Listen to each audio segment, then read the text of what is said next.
Hey everyone, it's time to Nevis and chill. A couple of years ago, I talked a bit about what I call crown store fatigue, which I explained as an attitude or feeling of players that come about due to the lack of an actual fulfilling in-game reward system for ESO as an MMO. Specifically, ESO players would increasingly become embittered towards a combined monetization model of a subscription and cash shop, especially if the only things of either social or time value directly came from the cash shop on top of expansion or DLC costs. Simply put, with all the cool stuff being essentially loaded behind gambling loot crates and real money, players are gonna get super sick of that. That was basically my thesis. And super sick of that players became, increasingly even on platforms where it's filled to the brim with an incredible positivity for the game itself, such as Twitter or Reddit. The outrage has only grown with each perceived incident.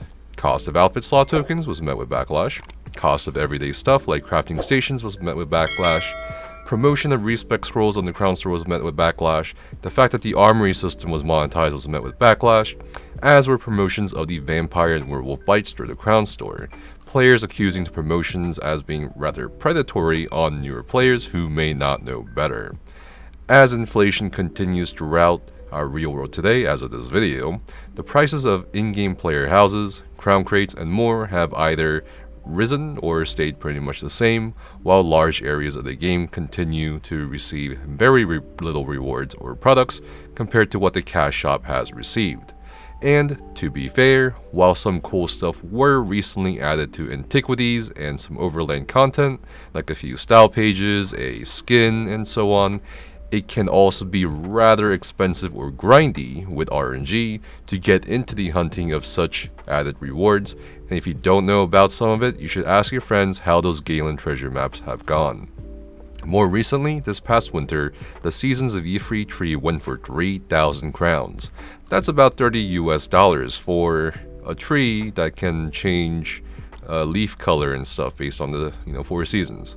And it's for your house in-game. A lot of people were unhappy with this, just like they were with previous incidents, ridiculing the price as well, ridiculous. All of this prompted even more discussions from both players and content creators, including Brah, We Got This, Hack the Minotaur, Artea, myself, and many more. And of course, recently it was a big point I and other ESO stream team members had to get across directly to Zos at the recent stream team meeting because yeah, it's just not a good look for the game when all people know about ESO is that the combat system is you like it or you don't, and that it's overly monetized. Of course, crown store fatigue is exponential from what I've theorized. Without a doubt, the next incident or perceived incident in the eyes of the player base will be even more outrageous until we reach a breaking point. Although some may argue, perhaps, that breaking point has been reached. But the point of this video isn't to yet again focus on the lack of rewards and the outrage. Instead, I actually want to focus on Mickey D's experience playing ESO recently, as he is a big part of the Elder Scrolls content space with over 200,000 subscribers on YouTube, and recently he went and tried ESO out and spent like £150 on it. And here it is. He essentially summed up his experience as this: "Hope you enjoyed the ESO video. While I enjoy the game itself, the experience is marred by horrible microtransactions. The consensus seems to be that the store is predatory to new players in particular. If you can get vampirism from a bite for free, why do they charge for it? There's also no game on this earth that should be charging over $100+ for housing. It's quick to grind with in-game gold if you know what you're doing.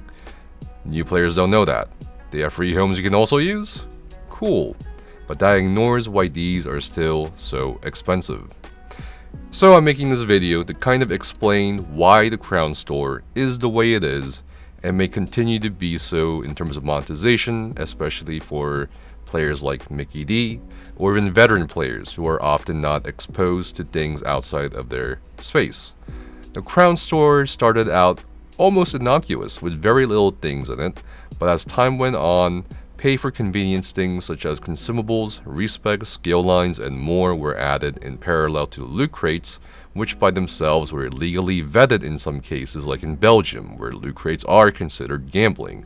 which pushed the Crown Store to add the Seals of Endeavor system in recent years, a currency players can slowly earn by doing specific tasks in-game according to whatever the assigned task is. In a rather ironic fashion, the existence of the Seals of Endeavor currency pushed the Crown Store to put certain products like polymorphs or other cool things behind Crown Gems, which is yet another currency you earn by tossing away the things you don't want from the loot crates, which meant things weren't just getting locked behind a pay wall, it's now getting locked behind a pay wall, a RNG moat, and cash grind barbed wire that you have to somehow traverse through to get to. You might be wondering to yourself at this point, well wait, there were all these previous incidents or outcries. Why are ESO players seemingly so myopic? Why aren't people consistently pushing or protesting against all of this? The truth is, the players who do complain are in the numerical minority, although that may change starting this year, especially with extra attention on ESO's 2023 chapter and its new Arcanist class. And another truth of that is, as much as you may think this is crazy, if you look at, it doesn't matter if it's the forums or Facebook or whatever, if you look anywhere, there are literally thousands of players who do buy that 3,000 crown tree, who do buy that latest 14,000 crown house, people who do wait for crown sales to go live so they can buy more things from the Crown Store. And the more hidden truth here with the Crown Store, and it's going to be the main point of the video, is its almost exorbitant prices, is that ZeniMax Online Studios as a company is a freaking genius. Do pardon me personifying the company as a whole or a person, but it will make things clearer and less troublesome for me to say with fewer words. ZOS is a genius. The smartest thing they've done financially as a company that needs and wants to make profit is their official approval of players buying crowns back in 2018. How does this work? Here's how the system works. Person A buys crowns with real money from ZOS.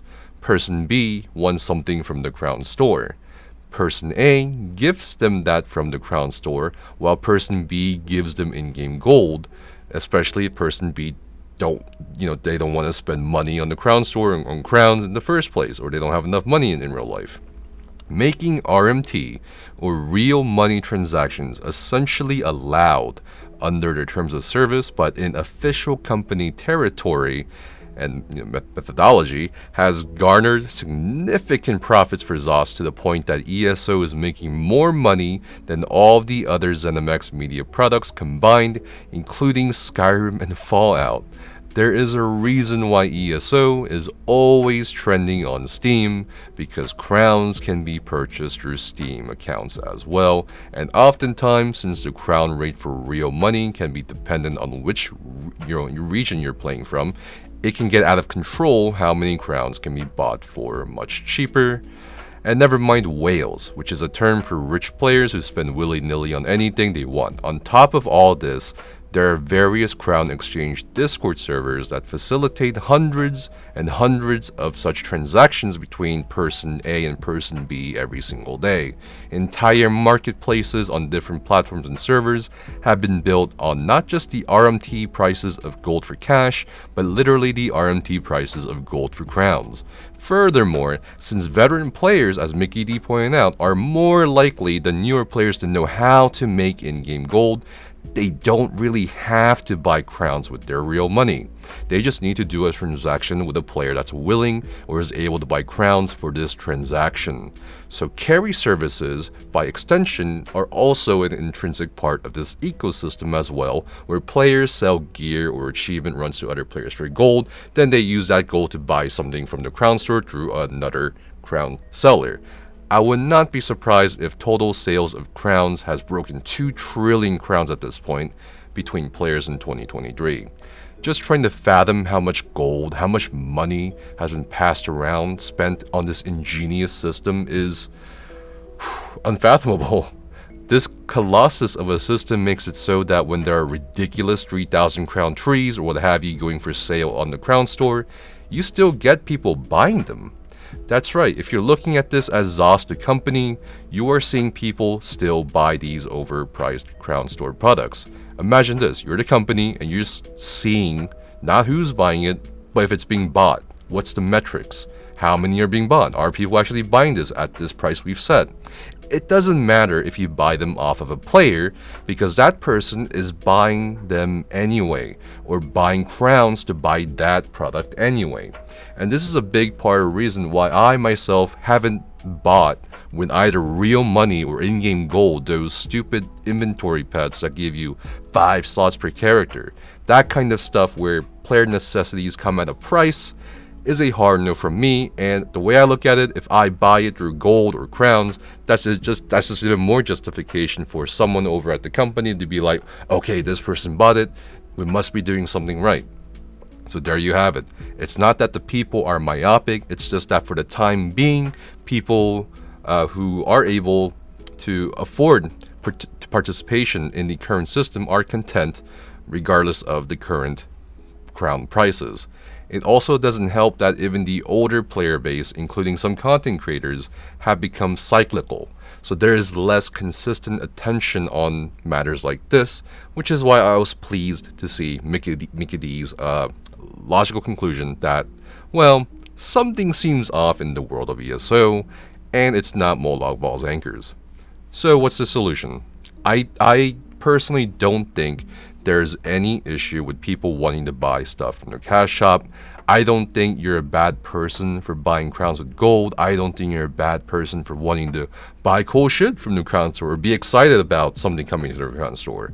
What I do think though is it is not up to the player base at this point in time to somehow come up with a solution to the perception that ESO is becoming a rich man's MMO or is incredibly toxic with its monetization compared to some other MMOs. It never has been up to the player base. The only solution is that ZOS as a company needs to realize that the myth of giving cool stuff or fulfilling rewards in-game does not correlate to a downward trend in cash shop spending by players. In fact, if we look at other MMORPGs like Final Fantasy XIV and so forth, the opposite is true. If the Crown Store existed as it is now, but players could get the equivalent or near equivalent products of the ones on the Crown Store through an acceptable format, people would still buy Crown Store stuff, but they won't be slighted or put off by the aggressive monetization in the game, unchecked by a lack of balance of in-game rewards or in-game systems. I have a lot of experience playing Korean MMOs and the like, and while ESO isn't quite at that Korean level of pay-to-win yet, it's getting a bit too uncomfortably close for my liking, as it's sometimes a step away, at times with certain implementations of sets and content. But anyway, I hope this was an educational video, and Mickey D, if you did watch this, thanks for watching. As for the rest of you, if you still have questions, you can comment down below and I will try to answer you. Or you can join the ESO University Discord server or my personal server, linked in the video description, to talk about it all. Thanks for watching, stay safe, and have fun.